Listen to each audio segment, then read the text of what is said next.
અક્ષરાધિપતિ પૂર્ણ પુરુષોત્તમ નારાયણ ભગવાન સ્વામિનારાયણ પૃથ્વી ઉપર પ્રગટ્યા અને જે અતિ દિવ્ય ચરિત્રો કર્યા અને ભાગવત ધર્મના સ્થાપનનો હેતુ લઈને આવ્યા, એ જે આખું અદ્ભુત કાર્ય કર્યું, એ બધી જ વાતો કરીએ એ સઘળું આલેખન જો ભક્તરાજ દાદા ખાચર અને તેમના સમગ્ર કુટુંબના ત્યાગ, સમર્પણ ને કુરબાનીની કથાના નિરૂપણ સિવાય આ બધું અધૂરું રહે. આ બધું કરીએ એમાં ભક્તરાજ દાદા ખાચરનો જો ઉલ્લેખ ન થાય, એનું જો આલેખન ન થાય, તો ડેટ રિમેન્સ ઇનકમ્પ્લીટ. પેલું બધું જ મહારાજ લોર્ડ પધાર્યા છે છતાં આ ભક્તરાજે શું શું કર્યું એની થોડીક વાતો ન કરીએ તો થોડીક ઇનેડિક્વસી આવે. વિક્રમ સંવત 1861 પ્રથમવાર ભગવાન સ્વામિનારાયણ ગઢપુરમાં એટલે ગઢડામાં એબલ ખાચરના દરબારમાં, ત્યારે દરબાર એટલે 6-7 ગામ, જીવા ખાચરના 6 ગામ ને એબલ ખાચરના 6 ગામ, થોડાક જીવા ખાચરના મોટા, થોડીક આવક મોટી એટલે જીવા ખાચરની મોટી ડેલી, એબલ ખાચરના 6 ગામ થોડા નાના એટલે નાની ડેલી, પણ ગામ દરબાર. તો એ દરબારમાં 1861 સંવત 1861 પ્રથમવાર પધાર્યા અને છેક 1886 સ્વધામ પધાર્યા. ત્યાં સુધી 25 વર્ષ સુધી આ કુટુંબની પ્રેમ લક્ષણા ભક્તિને સ્વાધીન થઈ પોતાનું ઘર માનીને મહારાજ ભગવાન સ્વામિનારાયણ ત્યાં રહ્યા. અમે તમારે ત્યાં અખંડ રહેવા અહીં ગઢપુર આવ્યા છીએ. ગઢડું મારું ને હું ગઢડાનો, તે તો કદી નથી મટવાનો. મારો દાદો ને હું દાદાનો. આવા વચનો વારંવાર ઉચ્ચારી ભગવાન સ્વામિનારાયણે તેમની સાથેની અજોડ આત્મીયતા પ્રગટ કરી છે. દાદા સાથેની, ભક્તરાજ દાદા ખાચર સાથેની અને એમના પરિવાર સાથેની. દાદાના દરબારમાં અનેક દિવ્ય લીલા ચરિત્રો કર્યા. મોટા મોટા ગ્રંથો છે, પારાયણો થાય છે એવા લીલા ચરિત્રો મહારાજના. અનેક ઉત્સવો, બહુ ઉત્સવ પ્રિય હતા મહારાજ. ફૂલદોળ, જન્માષ્ટમી, જળજીલણી, રામનવમી, રથયાત્રા, અન્નકૂટોત્સવ બહુ જ ઉજવ્યા. વન વિચરણ દરમિયાન મહેલ મહેલાતોમાં ન રોકાયા, બહુ પ્રલોભનો આવ્યા. જબરજસ્ત વન વિચરણ કર્યું છે. વિશ્વને કદી આવું વન વિચરણ જોયું જ નથી એવું ભગવાન સ્વામિનારાયણનું વન વિચરણ અક્ષરધામના પ્રદર્શનોમાં તમે જોયું હશે. તો ક્યાંય ન રોકાયા, પણ આ ગાય માટીના ઓરડાઓમાં સતત નિવાસ કરીને રહ્યા. આજે દરબારોના ઓરડા હતા એ ગાર માટીના હતા, ત્યાં રહ્યા. પેલું બધું છોડીને આવ્યા. ભગવાન સ્વામિનારાયણની પરાવાણીનો ગ્રંથ છે વચનામૃત. એમણે જે અમૃત કયા, વચનો કયા, વચનામૃતો પંચાળામાં, કારિયાણીમાં, ગઢડામાં, વડતાલમાં, જેતલપુરમાં, એ બધાના ગ્રંથો, એમનો નિચોડ, બધા શાસ્ત્રોનો નિચોડ એમાં મૂક્યો. એવો એક વચનામૃત અદ્ભુત ગ્રંથ. દર્શન કરીએ તો પાવન થઈ જાય એવો ગ્રંથ. એમાં ગઢડામાં બેસીને પ્રથમનું 71, ગઢડા પ્રકરણ પ્રથમનું 71 નંબર આપ્યા છે વચનામૃતોના. એમાં મહારાજ કહે છે પોતે કે ભગવાન તે મનુષ્ય જે પોતાના ભક્ત હોય તેની સેવાને જ અંગીકાર કરે છે અને પોતાના ભક્તના ગાર માટીના પાણાના જે ઘરો તે વિશે વિરાજમાન રહે છે. તો એવું જ કરીને રહ્યા. દાદા ખાચરના દરબારમાં, એમના પિતા એબલ ખાચરના દરબારમાં ત્યાં જ રહ્યા ભગવાન સ્વામિનારાયણ. આમ તો 49 વર્ષનો એમનો જીવનકાળ, એ દરમિયાન પગ વાળીને બેઠા નથી. સતત વિચરણ, વાકડ, ગાનમ, ગુજરાત, દંડાવ્ય, સોરઠ, દક્ષિણ ગુજરાત. ઉત્સવો એટલા બધા પ્રિય ને બધે જ ઉત્સવો કરે. એટલી બધી લીલા, અનંત ઐશ્વર્યો, અનંત ચમત્કારો, અનંત જીવોને પાવન કર્યા. આટલો નાનો અલ્પ જીવનકાળ, 49 years, પણ 88 ના બધું ભર્યું છે ગ્રંથોમાં વાંચીએ તો. અને આ બધા લીલા ચરિત્રો બધે કરે, બધા સ્થળોએ કરે. પણ જેવા ગઢપુર બહાર જાય, ગઢડાની બહાર જાય, જેવા બહાર નીકળે હવે દાદા ખાચર, એમના બહેનો, સમગ્ર પરિવાર એમના માટે તળસે, તડફડે, પ્રતીક્ષા કરે. પેલું માછલું પાણી વિના તરફડે એમ કોઈને ચેન ન પડે. અને મહારાજ પણ બધે ફરે, પણ ગઢડામાં આવે ત્યારે ઘેર આવ્યા હોય એવો એમને સંતોષ થાય. Feeling at home. બીજે બધે જ ફરતા. ધરમપુરના રાજમાતા કુશળ કુંવરબાના પ્રેમને વશ થઈને વાંસદાના મહારાજ એમને ત્યાં પધાર્યા છે. ગઢપુરથી મોટીબા, મીણબા, સોમબા ફૂઈ, હરજીવન દવે વગેરે આવ્યા છે. મહારાજ ખબર અંતર પૂછે છે. જીવુબા, લાડુબા, આ બહેનો, દાદા ખાચરની 2 બહેનો, જીવુબા, લાડુબા, રાધા અને લક્ષ્મીનો અવતાર. એ શું કહે છે, મહારાજ આપના વગર દાદાથી તો રહેવાતું જ નથી. દાદાને નથી કહ્યું આવવાનું, આજ્ઞા નથી, તો દાદા ખાચર નથી આવ્યા ગઢડાથી અહીંયા. તો દાદાથી તો રહેવાતું જ નથી. આપની આજ્ઞા ન હતી તેથી આવ્યા નથી. શરીર ટકાવવા લુખું સૂકું ખાય છે. અક્ષર ઓરડીએ, લીમડે, લક્ષ્મીવાડીએ આપ જ્યાં જ્યાં વિરાજતા હતા ત્યાં જઈને સાંજ સુધી મહારાજ મહારાજ કરતા બેસી રહે છે. અમે એમને ખોડી લાવીએ છીએ સાંજે. અને છેલ્લે તો હમણાં એવું બોલ્યા હતા કે હવે મહારાજના દર્શન નહીં થાય તો દેહ નહીં રહે. આ સાંભળીને મહારાજની આંખોમાંથી આંસુ ટપકે છે. મહારાજ કહે છે, અમારાથી પણ હવે નહીં રહેવાય, ગઢડા વહેલા જવું પડશે. ભક્ત ને ભગવાનનો આ નાતો, ભક્ત માટેનો, ભગવાન માટેનો, ભક્તનો અને ભગવાનનો બંનેનો એકમેકનો આ વિરહ. કવિવર નાનાલાલે વિરહને બે શબ્દોમાં વર્ણવ્યો છે કે વિરહ એટલે વ્રજની નાર. નાનાલાલે એવું કહ્યું, અદ્ભુત. વિરહ પર મોટા મોટા પુસ્તકો લખાય, પણ બે જ શબ્દોમાં કવિવરે વર્ણવ્યો, વ્રજની નાર. વિરહ એટલે વ્રજની નાર. તો આપણે પણ કંઈક આવું કહી શકીએ, વિરહ એટલે દાદા ખાચર, વિરહ એટલે દાદાનો દરબાર. પછી મહારાજ ગઢડા પરત પધારે છે. દાદા દોડતા આવીને મહારાજના ચરણ ચૂમે છે. ઊભા કર્યા, ભેટ્યા. મહારાજ દાદા તરફ જોઈને બોલે છે, દાદા. આટલું જ બોલાય છે. દાદા ખાચર બોલે છે, મહારાજ. આટલું જ બોલાય છે. એકબીજાને ભેટી પડે છે. દાદાના પ્રેમમાં મીઠાશ છે, સ્વાર્પણની ભાવના છે. સહેજ બહાર હોય મહારાજ તો એ સાંખી શકતા નથી, સહન થતું નથી. દાદાના દરબારમાં પરમહંસો, આ નાનો દરબાર, 5-7 ઓરડા. દરબાર એટલે ઘણાએ દર્શન કર્યા હશે. આજે એવા અકબંધ ઓરડા છે. એ દરબારમાં પરમહંસો, હરિભક્તો, પાળા પાર્ષદોનો સતત પડાવ રહેતો, સતત પ્રવાહ રહેતો. સૌની સરભરા, રોજ રોજ ગામ ગામથી આવતા હરિભક્તોના સંગ, વારંવાર ઉજવાતા ઉત્સવ, તેમાં સૌ માટે ભોજન, ઉતારા, સીધું, સામગ્રી, બધાની તૈયારી. એક બે મહેમાન, કલ્પના કરીએ કે એક બે મહેમાન આપણે ત્યાં 2 દિવસથી વધુ રોકાવાના હોય તો આપણે મૂંઝાઈ જઈએ છીએ. એ જાય એટલે હાશ અનુભવીએ છીએ કે સારું થયું, સચવાઈ ગયા, વેવાય હોય તો. આ તો શું? આ તો નિરંતર ભીડો, દેહિક, ભૌતિક, આર્થિક. પરંતુ દાદાનો સમગ્ર પરિવાર, હું પરિવારના નામ બોલું છું, બહેનો જીવુબા, લાડુબા, માતુશ્રી સુરપ્રભા દેવી, સોમા દેવી, પત્ની કુમુદાબા, નાનીબા, પાંચુબા, બીજી 2 બહેનો, 4 બહેનો, ભાઈ હેબલ ખાચર પિતાશ્રી, આ બધા, સોમબા ફૂઈ, એમના એક ફોઈ, આ બધા સેવામાં ગળા બૂડ રહેતા, હોસ્પિટાલિટીમાં હોમાઈ જતા. એમના અનાજના કોઠારો, ભંડારો ખુલ્લા મૂકી દેવાતા. કશાની કોઈ મળાની, કશાની કોઈ ગણતરી નહીં. આવું ઋણ અને આવું કામ 3 દાયકા સુધી ચાલ્યું. 3 દાયકા સુધીનો બીડો. એક મધ્યરાત્રિએ એક વખત એક એ લીંબતરુ છે, હજુ અકબંધ છે લીમડાનું ઝાડ, એની નીચે ભગવાન સ્વામિનારાયણ બેસીને વચનામૃતો કયા છે. લીંબતરુ હેઠળ જૂનાગઢના જોગી ગુણાતીતાનંદ સ્વામી, જેને આપણે અક્ષર તરીકે ઓળખીએ છીએ, ગુણાતીતાનંદ સ્વામી, વરસાદમાં ભીંજાતા ઊભા હતા. બોલતા નથી. 12:30 દોડ વાગી ગયો છે. દૂર ઓરડાની બારીમાંથી દાદા ખાચરના પત્ની એમને જોયા. દાદાને જગાડ્યા અને કહ્યું, તમે જુઓ, આ એક સાધુ ભીંજાય છે. આપણી પાસે પૂરતા ઓરડા નથી એટલે આવું થયું ને. મંથન ચાલે છે. ત્યાં ને ત્યાં સહેલી બસીના વાવ લેવાય છે કે આપણે હવે બ્રહ્મચર્ય વ્રત લઈએ. આપણી પાસે જગ્યા નથી માટે સાધુને ભીંજાવવું પડ્યું. પોતાનો ઓરડો સાધુને આપી દે છે. બસ ત્યારથી એમના પત્ની સ્ત્રી વર્ગ સાથે સૂવે છે અને દાદા પુરુષ વર્ગ સાથે સૂવે છે. કેવું બલિદાન! દાદાના પ્રથમ લગ્નની વાત આવે છે, શરૂ થઈ છે. બોટાદના માત્રા ધાધલની દીકરી કુમુદાબા સાથેની વાત ચાલે છે. વાત શરૂ થાય છે. દાદાને પરણવાના કોઈ કોડ નથી. હઠ લઈને બેઠા છે નહીં પરણવા. મહારાજને સુરપ્રભા દેવી એટલે એમના માતુશ્રી જઈને કહે છે કે મહારાજ, દાદા તો હઠ લઈને બેઠા છે નહીં પરણવાની. મહારાજ શું કહે છે? તમારા કુળમાં બધા જગતથી ઉલટા પ્રવાહે ચાલનારા જન્મ્યા છે, બધા મુક્તો છે. એમ કે બીજે તો પરણવાની વાત કરે તો છોકરો તૈયાર થઈ જાય, અહીં તો હઠ લઈને બેઠો છે કે નથી પરણવું. પછી દાદાને બોલાવે છે, સમજાવે છે. ત્યારે દાદા શું કહે છે? બહુ નાની ઉંમર છે હજી તો. જો આવા સંસારમાં મને બાંધવો હતો તો સત્સંગનો રંગ શું કામ ચડાવ્યો, શું કામ છાંટ્યો? સૌને સાધુ બનાવવાની વાત કરો છો અને મને પાપમાં નાખો છો. મહારાજ શું કહે છે? દાદા, તું તો જનક અને અંબરીશ જેવો વિદેહી છે, પણ દાદાનું કુળ અહીંથી જ અટકે એવું અમારે કરવું નથી. અમારી આજ્ઞા છે, તારે લગ્ન કરવા પડશે.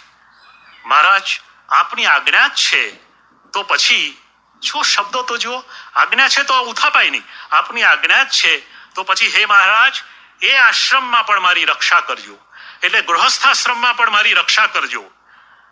ઘણા વર્ષો બાદ, આ તો વર્ષો વીતી જાય છે, ઘણા વર્ષો બાદ પ્રથમ પત્ની કુમુદાબાને સંતાન નથી હોતું અને એક બાજુ જીવા ખાચરની ખોરી દાનત, એમના કાકા, એની બહુ ખોરી દાનત, આ બધું પડાવી લેવાની. એ દાદો જો નિસંતાન જાય તો આ બધું પડાવી લેવી. એ થોડીક ખોરી દાનત. જીવા ખાચરની સેવા પણ અદ્ભુત છે. આપણે તો કોઈ રીતે એમની તોલે આવીએ નહીં. આ તો થોડીક વાતો અંદરથી લઈએ છીએ, પણ થોડીક એમની ઈર્ષા. તો એ ખોરી દાનત જાણીને ફરી લગ્ન કરવાની વાત કુમુદાબાઈની સંમતિથી, જો મહારાજ પછી પ્રથમ પત્નીની સંમતિથી દાદા સમક્ષ બીજું લગ્ન કરવાનો પ્રસ્તાવ ખાસા વર્ષો પછી મૂકે છે. દાદા ચકિત થઈ જાય છે. મહારાજ, આપ શું કહો છો? દાદા, તારા ફરી લગ્ન માટે અમે જ નિર્ણય કર્યો છે. અમે જ, ઘરનાએ નહીં. પાછા ઘરનાનું કહેતો દાદા કઈ લડવા જાય. અમે જ નિર્ણય કર્યો છે. આ અમારી આજ્ઞા છે. મહારાજની આજ્ઞાની અવજ્ઞા થાય નહીં. મહારાજના વચન પર બીજું વચન નહીં. મહારાજે વચનામૃતમાં કહ્યું છે, અમારા વેણ પર કોઈ વેણ લાવે અમને ન ગમે. હા પાડી દે છે, પણ એક શરત પૂરે છે કે મહારાજ, પણ અમારી જાનમાં પધારો અને મારો રથ ચલાવો તો જ હું લગ્ન કરું.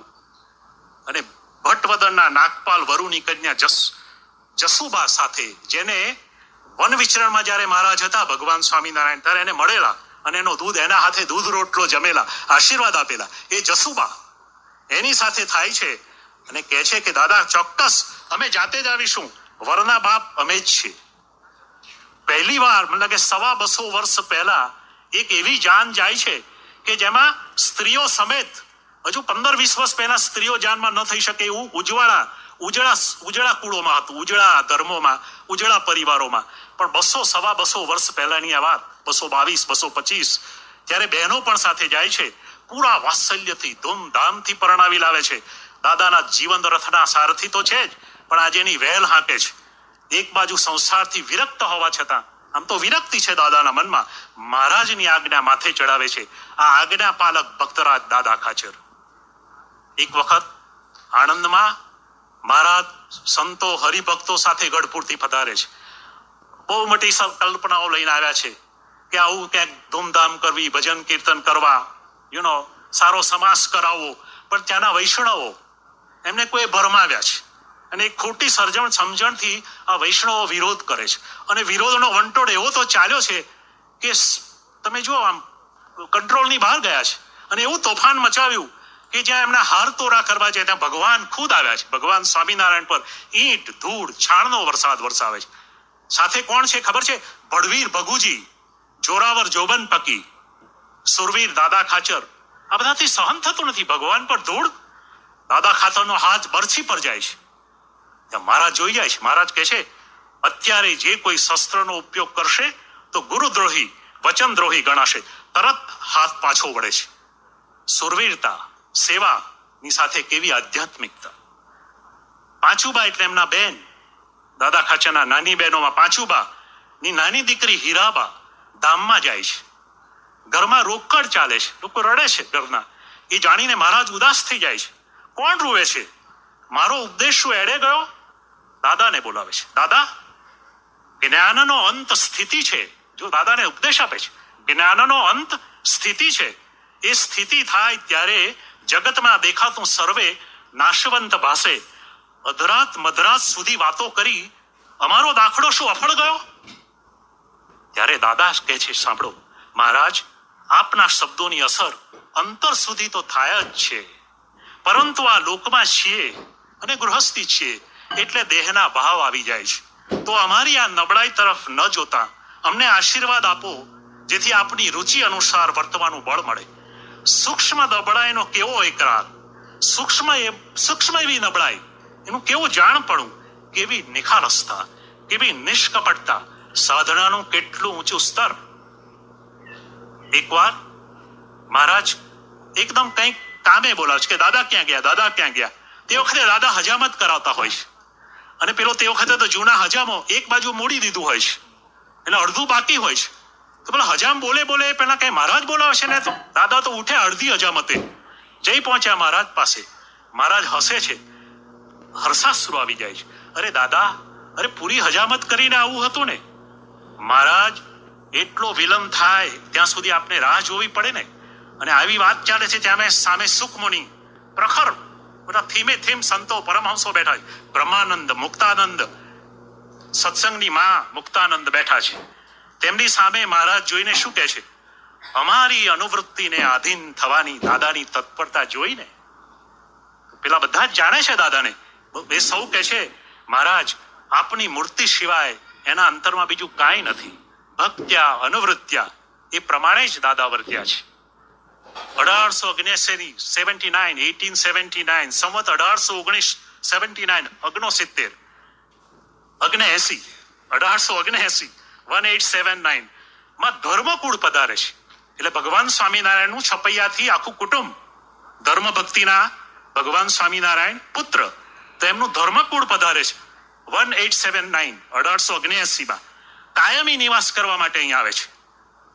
તરત જેવું ધર્મકુળ આવે છે એટલે મહારાજને કોઈ બીજું યાદ આવતું નથી. મહારાજને દાદા યાદ આવે છે, દાદાને બોલાવે છે. દાદા ધર્મકુળ આવ્યું છે, તેમના ઉતારા સરભરા કરવાની છે. મોટાભાઈ તથા ઈચ્છારામ, મહારાજના બે ભાઈઓ રામ પ્રતાપ અને ઈચ્છારામ, મોટાભાઈ તથા ઈચ્છારામ બંનેને જુદા જુદા ઉતારા આપવાના છે. મહેમાનો તો નિરંતર આવતા, પરંતુ આ તો વિશિષ્ટ મહેમાનો, એમના વિશિષ્ટ ઉતારા, એમની વિશિષ્ટ સરભરા.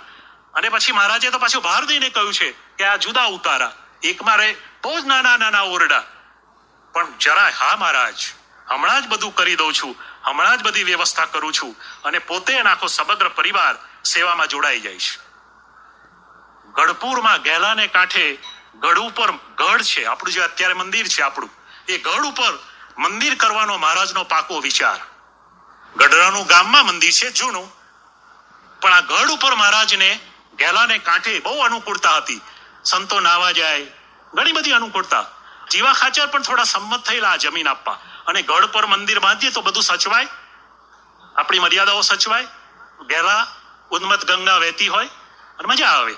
તો એ મહારાજમાં મનમાં વસી ગયો છે ટેકરો. જીવા ખાચર તૈયાર થાય છે, હા પાડે છે જમીન આપવાની, ડાઈ વાતો કરે છે. આ જીવા ખાચરની પ્રકૃતિ હતી. તમે જરા એમનો પ્રોફાઇલ વાંચો તો હા પાડે છે, ડાઈ વાતો કરે છે, પણ અંતે છટકે છે, છટકી જાય છે. કેવું કહે છે મહારાજ?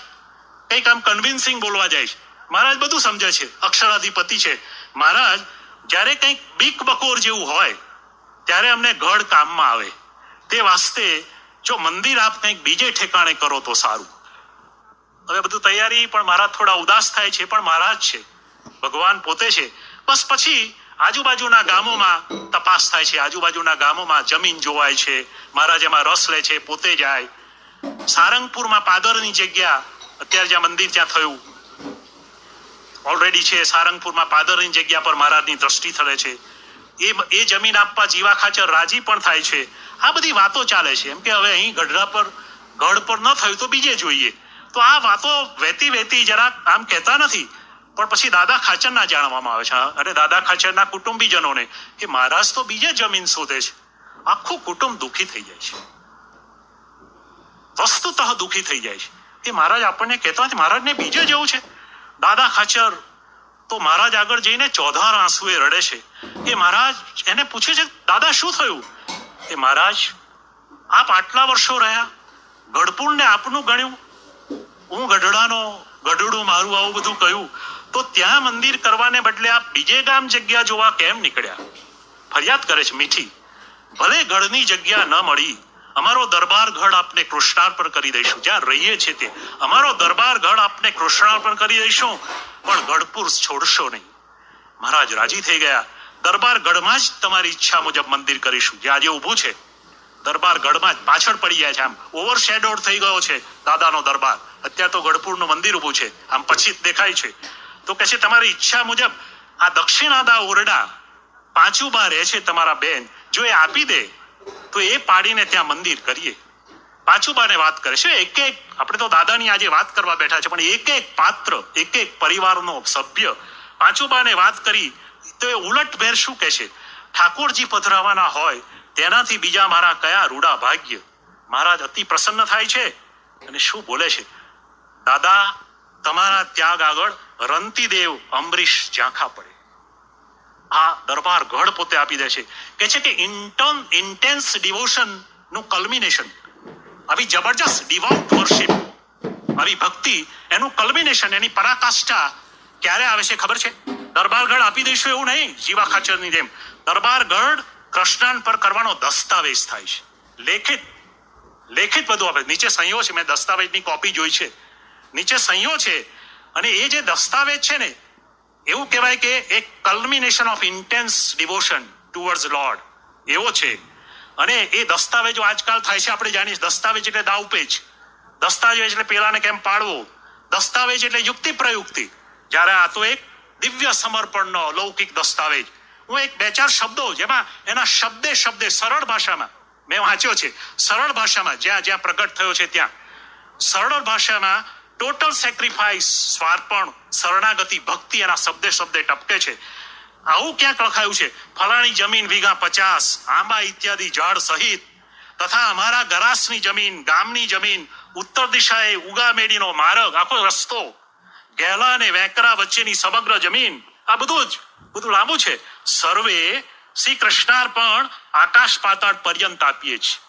નીચે સહીઓ છે, સમગ્ર છે, કૃષ્ણાર્પણ છે. આંખો ભીની થઈ જાય એવું કામ છે, રોમાંચ થઈ જાય બોલતા બોલતા, એવી આ વાત છે. સ્વયં પર બ્રહ્મને ગઢડામાં કાયમ નિવાસી બનાવવા માટે ફના થઈ જવાનું. આ એક ખુમારી છે, આ એક ઈચ્છા છે ભક્તની. ગામ, ગરાસ, ઘર, ખોરડા, ખેતર, પાદર, બધું જ સમર્પણ. પ્રભુને કાયમ ગઢડા માટે બાંધી લેવા છે, માટે બંધાયા. કોઈ કે 25 વર્ષ ત્યાં રહ્યા. આ પ્રેમની દોરી બહુ ટૂંકી લાગે, નાની લાગે, પાતળી લાગે, પણ એનાથી ભગવાનને તત્વતઃ દાદાએ જાણ્યા, તત્વતઃ તો બંધાયા. અધ્યાય ગીતાના 7મા અધ્યાયમાં મનુષ્યાનામ સહસ્ત્રેષુ યતતિ કશ્ચિત યતતિ સિદ્ધયે યતતામપી સિદ્ધાનામ કશ્ચિન મામ વેત્તિ તત્વ.